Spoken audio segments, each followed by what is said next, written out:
ಸ್ನೇಹಿತರೆ, ಈ ವಿಡಿಯೋ ಏನಾಗಿರುತ್ತೆ ಅಂತ ನೀವು ತಮ್ಮನೇಲಿ ನೋಡೇ ಇರ್ತೀರಾ. ದರಿಯಾ ದೌಲತ್ ಇದು ಶ್ರೀರಂಗಪಟ್ಟಣದಿಂದ 1.5 ಕಿಲೋಮೀಟರ್ ಇದೆ. ಬನ್ನಿ ತಿಳಿಸ್ತಾ ಹೋಗ್ತೀನಿ. ಗೈಸ್, ಇವಾಗ ನಾವು ದರಿಯಾ ದೌಲತ್ಗೆ ಬಂದ್ವಿ. ಏನಪ್ಪ ಅಂತಂದರೆ ಇಲ್ಲಿ ನೀವು ನೋಡ್ಬೋದು, ಇಲ್ಲಿ ಆಫ್ಲೈನ್ ಟಿಕೆಟ್ ಕೊಡಲ್ಲ, ಏನಿದ್ರು ಆನ್ಲೈನ್ ಟಿಕೆಟು. ಅಲ್ಲಿ ಸ್ಕ್ಯಾನರ್ಗಳಲ್ಲಿ ನಿಂತಿದ್ದಾರೆ ನೋಡಿ, ಸ್ಕ್ಯಾನರ್ಗಳು ಹಾಕಿದ್ದಾರೆ. ನಾವು ಕೂಡ ಹಾಗೆ ಪಡ್ಕೊಂಡ್ವಿ. ಏನಪ್ಪ ಅಂದರೆ ನೀವೇನ ಇಲ್ಲಿಗೆ ಬಂದರೆ ಅಲ್ಲಿ ಸ್ಕ್ಯಾನ್ ಇರುತ್ತೆ, ಗೂಗಲಲ್ಲಿ ಸ್ಕ್ಯಾನ್ ಮಾಡಿ ಆನ್ಲೈನ್ ಪೇ ಮಾಡಿ ಟಿಕೆಟ್ ತೊಗೋಬೇಕು. ಆ್ಯಂಡ್ ಇನ್ನೊಂದೇನಪ್ಪ ಅಂದರೆ ಪ್ಯಾನ್ ಕಾರ್ಡ್ ಯಾವುದು voter I D, PAN card ಇಲ್ಲ ಡ್ರೈವಿಂಗ್ ಲೈಸೆನ್ಸ್ ಯಾವುದಾದ್ರೂ ಒಂದು ನಂಬರ್ ಹಾಕಬೇಕು. ಅಂದರೆ ಒಬ್ರು ಕೊಟ್ಟರೆ ಸಾಕು, ನೀವು ಎಷ್ಟು ಜನ ಬಂದಿದ್ರು ಡೀಟೇಲ್ಸ್ ಒಬ್ರು ಕೊಟ್ಟರೆ ಟಿಕೆಟ್ ಆನ್ಲೈನಲ್ಲಿ ಇಶ್ಯೂ ಆಗುತ್ತೆ. ಆನ್ಲೈನಲ್ಲಿ ತೊಗೋಬೋದು, ಟಿಕೆಟ್ನ ಡೌನ್ಲೋಡ್ ಮಾಡ್ಕೋಬೇಕು ಆನ್ಲೈನಲ್ಲಿ. ಇವಾಗ ನೀವು ನೋಡ್ತಿದ್ದೀರಲ್ಲ, ಬನ್ನಿ ಇವಾಗ ಇಲ್ಲಿ ಕಾಣ್ತಾ ಇದೆಯಲ್ಲ, ಅದೇ ದರಿಯಾ ದೌಲತ್ತು. ಬನ್ನಿ ಇವಾಗ ಹೋಗೋಣ. ಸ್ನೇಹಿತರೆ, ಟಿಪ್ಪು ಸುಲ್ತಾನ್ ಅವರು ಬೇಸಿಗೆ ಸಂದರ್ಭದಲ್ಲಿ ಇಲ್ಲಿ ವಿಶ್ರಾಂತಿಯನ್ನು ಪಡೀತಾ ಇದ್ದರು. ಅದ್ಭುತ ಬೇಸಿಗೆ ಅರಮನೆ ಅಂತ ಹೇಳ್ಬೋದು. ಆ್ಯಂಡ್ ಇದ್ರ ಬಗ್ಗೆ ಈ ವಿಡಿಯೋ ಆಗಿರುತ್ತೆ. ಈ ವಿಡಿಯೋನ ಕೊನೆವರೆಗೂ ನೋಡಿ. ಈ ವಿಡಿಯೋ ಇಷ್ಟ ಆದರೆ ಲೈಕ್ ಮಾಡಿ, ಶೇರ್ ಮಾಡಿ ಆ್ಯಂಡ್ ಸಬ್ಸ್ಕ್ರೈಬ್ ಮಾಡಿ ಗೈಸ್. ಈ ವಿಡಿಯೋನ ಕೊನೆವರೆಗೂ ಗೈಸ್. ನೀವು ನೋಡ್ಬೋದು ಏನಪ್ಪ ಅಂದರೆ ದರಿಯಾ ದೌಲತ್ ಮುಂಭಾಗದಲ್ಲಿ ಇದ್ದೀವಿ. ನೋಡ್ಬೋದು, ಅದ್ಭುತವಾದ ಉದ್ಯಾನವನ ನಿರ್ಮಿಸಲಾಗಿದ್ದಾರೆ ದರಿಯಾ ದೌಲತ್ ಮುಂಭಾಗದಲ್ಲಿ ಕಾಣ್ಬೋದು. ಆ್ಯಂಡ್ ಇದ್ರ ಹಿಂಭಾಗದಲ್ಲೇ ಏನಿದೆಯಪ್ಪ ಅಂತಂದರೆ ಕಾವೇರಿ ನದಿ ಹರಿಯುತ್ತೆ. ಹಾಗಾಗಿ ಇದನ್ನು ಸಂಪತ್ತಿನ ಸಮುದ್ರದ ಅರಮನೆ ಅಂತ ಕರೀತಾರೆ, ಹಾಗೂ ಬೇಸಿಗೆ ಕಾಲದ ಅರಮನೆ ಅಂತ ಕೂಡ ಕರೀತಾರೆ.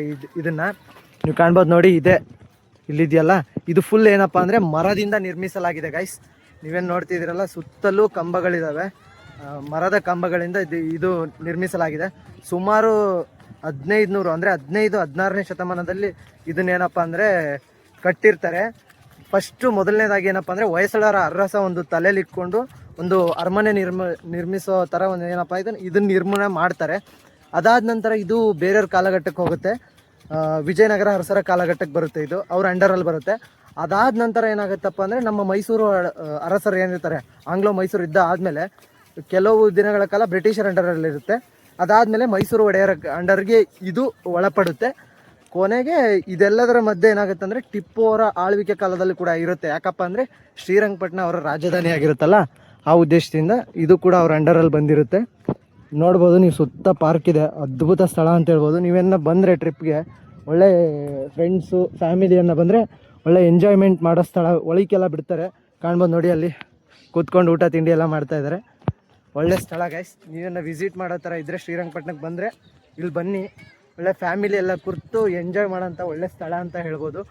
ಅಂದು ಟಿಪ್ಪು ಸುಲ್ತಾನ್ ಅವರು, ಆಮೇಲೆ ಅಂದಿನ ಕಾಲದಲ್ಲಿ ಯುದ್ಧಕ್ಕೆ ಬಳಸ್ತಕ್ಕಂಥ ಪಿರಂಗಿಗಳು ನೋಡಿ, ಒಂದು 4-5 ಇಕ್ಕಿದ್ದಾರೆ, ಕಾಣ್ಬೋದು. ಎಷ್ಟು ಕಬ್ಬಣ ಎಷ್ಟು ಸೌದೋಗಿದೆ ಅಂತ ನೀವುಗಳು ಕಾಣ್ಬೋದು ನೋಡಿ.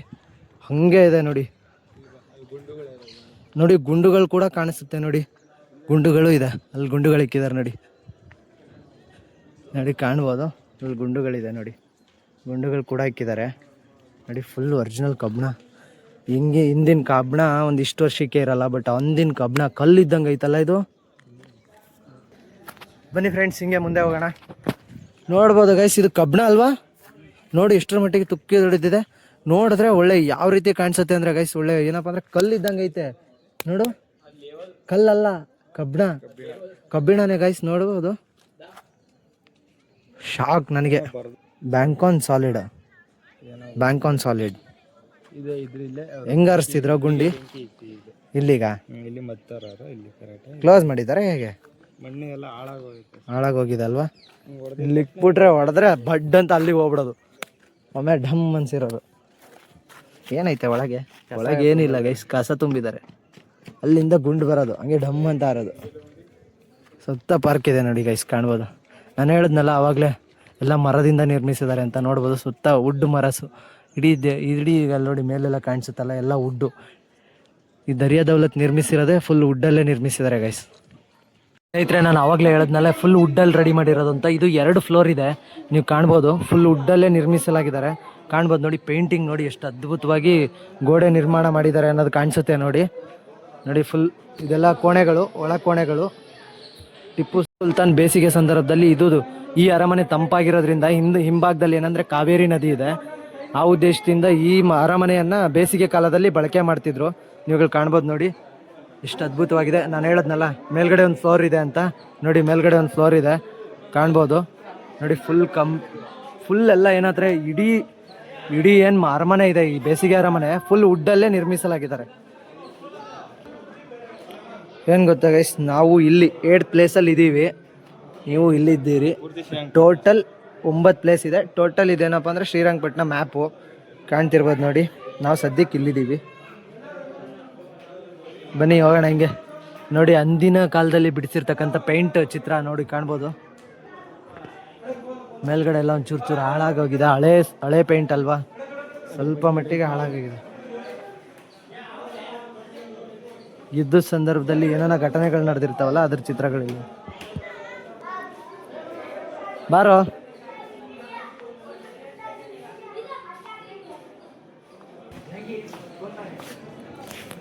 ಆಗತ್ತಾಯ್ತಲ್ಲ.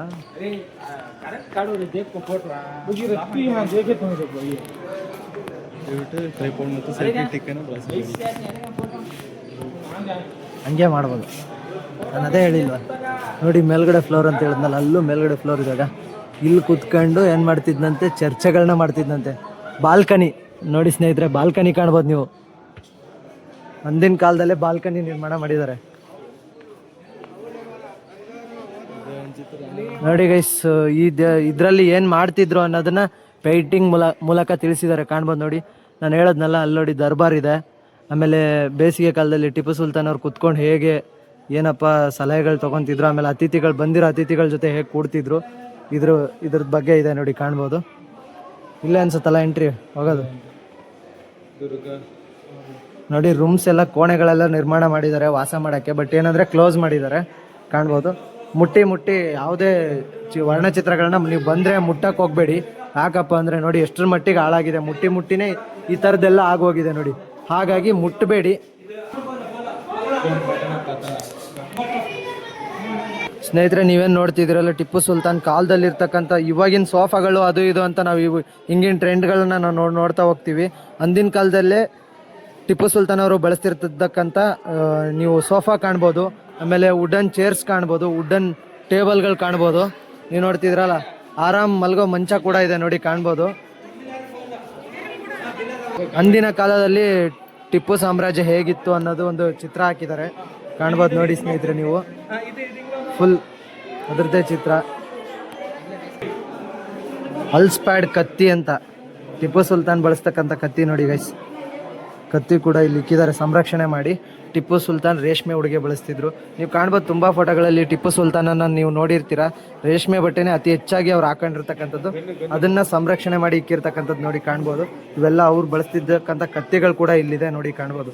ಸ್ನೇಹಿತರೆ, ಮತ್ತೊಂದು ವಿಚಾರ ಹೇಳಬೇಕಪ್ಪ ಅಂತಂದರೆ, ನೀವೇನು ನೋಡ್ತಿದ್ದೀರಲ್ಲ ರೈಫಲ್ಸ್ಗಳು ಆ್ಯಂಡ್ ಗನ್ಸ್ಗಳು, ಇದು ಕೂಡ ಬ್ರಿಟಿಷರ ಕಾಲದಲ್ಲಿ ಟಿಪ್ಪು ಅವರು ಕೂಡ ಬಳಕೆಗೆ ಬರ್ತಾ ಇಲ್ಲ ಅಂತ ತುಂಬ ಇತಿಹಾಸದಲ್ಲಿ ಹೇಳ್ತಾ ಹೋಗ್ತಾರೆ ನೋಡಿ. ಅದಕ್ಕೆ ಸಾಕ್ಷಿಯಾಗಿ ಇಲ್ಲಿದ್ದಾವೆ. ಅವರು ಕೂಡ ಬಳಕೆ ಮಾಡ್ತಿದ್ರು, ಅದನ್ನು ಯೂಸ್ ಮಾಡ್ತಿದ್ರು ಅನ್ನೋದಕ್ಕೆ ಗನ್ಸ್ಗಳನ್ನ ಇಲ್ಲಿ ಸಾಕ್ಷಿಯಾಗಿ ಅಲ್ಲಿ ಮ್ಯೂಸಿಯಂ ರೀತಿಲಿ ಅಲ್ಲಿ ಅರಮನೆಯಲ್ಲಿ ಇಕ್ಕಿದ್ದಾರೆ. ನೀವು ಕಾಣ್ತಾ ಹೋಗ್ಬೋದು. ಆ್ಯಂಡ್ ನೀವು ನೋಡ್ತಿದ್ದೀರಲ್ಲ, ಇದುವೇ ಟಿಪ್ಪು ಅವ್ರ ಕಾಲದಲ್ಲಿ ಅವ್ರು ರೇಷ್ಮೆ ಬಟ್ಟೆ ಬಳಸ್ತಾ ಇದ್ರಲ್ಲ, ಅದುವೇ ಒರಿಜಿನಲ್ ಬಟ್ಟೆ ನೋಡಿ ಇವ್ರದ್ದು. ಕ್ಯಾಪ್ ಮತ್ತು ಹ್ಯಾಟು ಕೆಲವುಗಳು ಇವ್ರದ್ದು ಸಿಕ್ಕಿದೆ, ಇನ್ನು ಕೆಲವುಗಳು ಸಿಕ್ಕಿಲ್ಲ ಕುರುವೆಗಳು. ಆ್ಯಂಡ್ ನೀವೇನು ನೋಡ್ತಿದ್ದೀರಲ್ಲ, ಇದುವೇ ಟಿಪ್ಪು ಇವರ ಒರಿಜಿನಲ್ ವರ್ಣಚಿತ್ರ ಅಂತ ಹೇಳ್ಬೋದು. ನೀವೇನು ನೋಡ್ತಿದ್ದೀರಲ್ಲ, ಈ ರೀತಿಲೇ ಒರಿಜಿನಲ್ ಆಗಿ ಟಿಪ್ಪು ಅವರು ಇದ್ದಂಥ ಚಿತ್ರ. ನೀವುಗಳು ಸುಮಾರು ಚಿತ್ರಗಳು ನೋಡ್ತಾ ಇರ್ತೀರ, ಆ ರೀತಿಲಿ ಎಲ್ಲೂ ಇಲ್ಲ. ಟಿಪ್ಪು ಅವರು ನಿಜವಾಗ್ಲೂ ಈ ರೀತಿಲಿ ಇದ್ದರು ಅನ್ನೋದಕ್ಕೆ ಅಂದಿನ ಕಾಲದಲ್ಲಿ ಪೇಂಟ್ ಮಾಡಿರ್ತಕ್ಕಂಥ ಚಿತ್ರ. ಆ್ಯಂಡ್ ನೀವೇನು ನೋಡ್ತಿದ್ದೀರಲ್ಲ, ಇದುವೇ ಅರಮನೆಯ ಮೇಲ್ಭಾಗ. ಆ್ಯಂಡ್ ಮೇಲೆ ದುರಸ್ತಿ ಸರಿಯಾಗಿ ಇಲ್ಲದೆ ಇರೋದ ಕಾರಣ ಅಲ್ಲಿ ಮೇಲ್ಗಡೆ ಯಾರಿಗೂ ಹೋಗಕ್ಕೆ ಬಿಡ್ತಿಲ್ಲ ಸ್ನೇಹಿತರೆ. ಅದು ನೋಡಿದ್ವಿ. ಇವಾಗ ಆಚೆ ಹೋಗೋಣ ಬನ್ನಿ. ಮುಂದ್ಗಡೆ ಆವರಣ ಇದೆ ನೋಡಿ, ಸಖತ್ತಾಗಿತ್ತು ಮಾತ್ರ ಪ್ಯಾಲೇಸು. ಅಂದಿನ ಕಾಲದಲ್ಲಿ ಇಷ್ಟು ಅದ್ಭುತವಾದಂಥ ವರ್ಣಚಿತ್ರಗಳಿಂದ ಕೂಡಿರ್ತಕ್ಕಂಥ ಅರಮನೆನ ನಿರ್ಮಾಣ ಮಾಡಿದ್ದಾರೆ ಅಂದರೆ ತುಂಬ ಖುಷಿಯಾಗುತ್ತೆ. ಮತ್ತೆ ಭೇಟಿಯಾಗೋಣ. ನಮಸ್ಕಾರ.